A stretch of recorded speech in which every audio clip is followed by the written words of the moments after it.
Hello everyone. Welcome to Ken studies. आज है 27 जुलाई। Start करते हैं आज के एमसीक्यू क्वेश्चंस। आज का फर्स्ट क्वेश्चन है, India secured which position among the top 10 countries with the most forest area gains. यहाँ पर आपसे पूछा जा रहा है, भारत सर्वाधिक वन क्षेत्र लाभ वाले शीर्ष 10 देशों में किस स्थान पर है। आपके ऑप्शंस हैं थर्ड, सेकंड, फोर्थ या फिर six.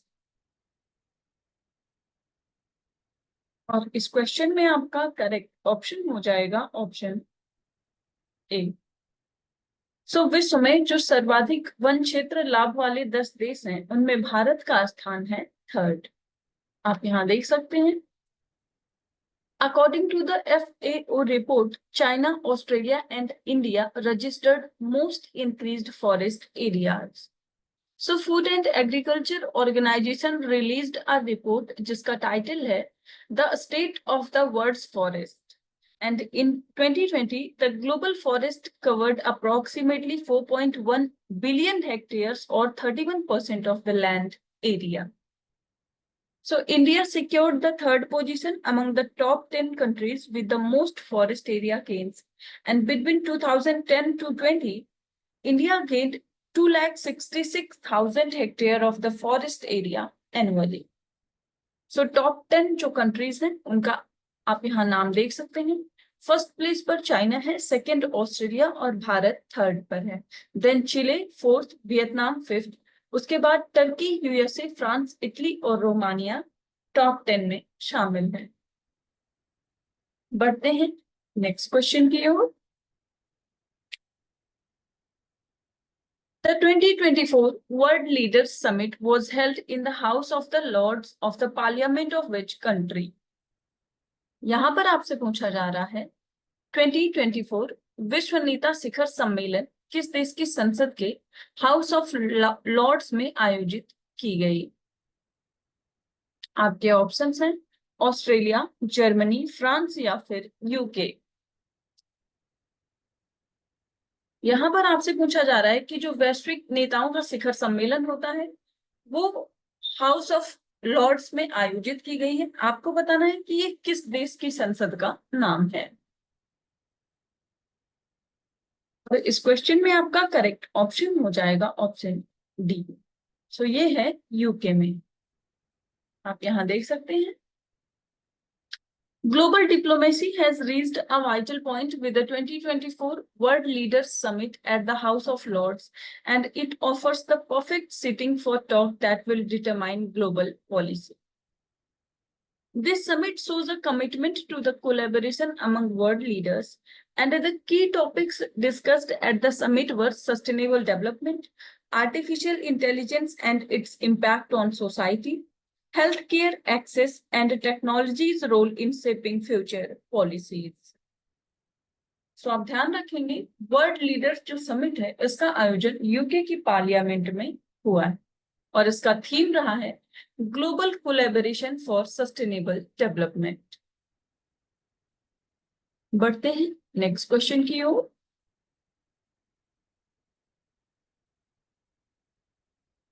Which of the following mountain passes connects the Lahaul region of the Himachal Pradesh and the Jaskar region of Ladakh? यहाँ पर आपसे पूछा जा रहा है, निम्नलिखित में से कौन सा पर्वतीय दर्रा हिमाचल प्रदेश के लाहौल क्षेत्र को लद्दाख के जास्कर क्षेत्र से जोड़ता है। आपके ऑप्शंस हैं सिपकिला, सिंकुल्ला, जोजिला या फिर रोहतांगला।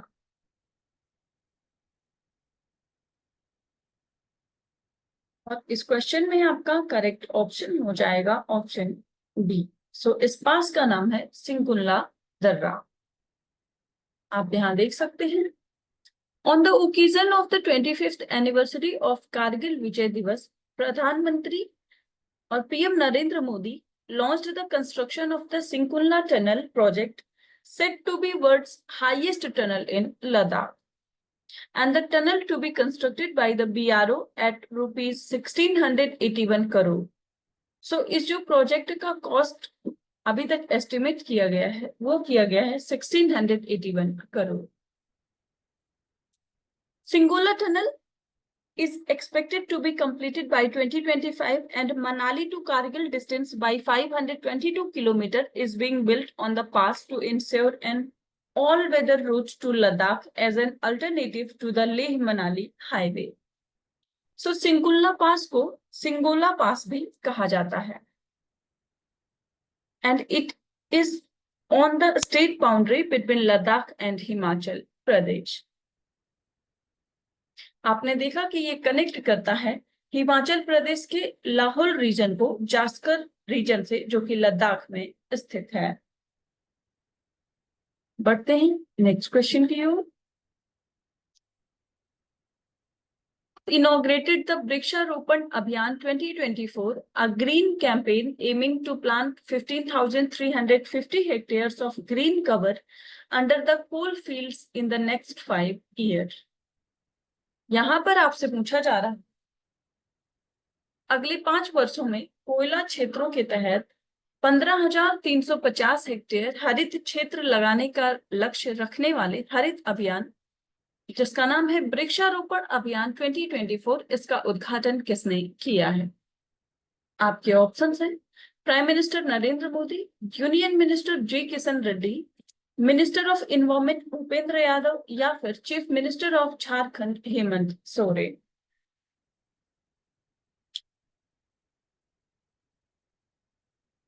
और इस क्वेश्चन में आपका करेक्ट ऑप्शन हो जाएगा option B. So union minister G Kishan Reddy ने वृक्षारोपण अभियान 2024 का उद्घाटन किया है। आप यहां देख सकते हैं union minister G Kishan Reddy launched the Vriksharopan Abhiyan 2024 in Dhanbad as part of the Ek Ped Maa Ke Naam campaign by prime minister Narendra Modi. So the initiative took place across 300 locations in 47 districts of 11 coal or lignite bearing states. The campaign aims to significantly increase green cover with the goal of planting trees on 15,350 hectares in the next 5 years. In the previous 5 years, coal lignite PSUs planted 24 million saplings across 10,942 hectares. So the campaign employs advanced techniques including Miyawaki method, seed balls and drone technology to improve reforestation efficiency. तो आप ध्यान रखेंगे वृक्षारोपण अभियान का उद्घाटन किया गया है धनबाद से। बढ़ते हैं नेक्स्ट क्वेश्चन की ओर।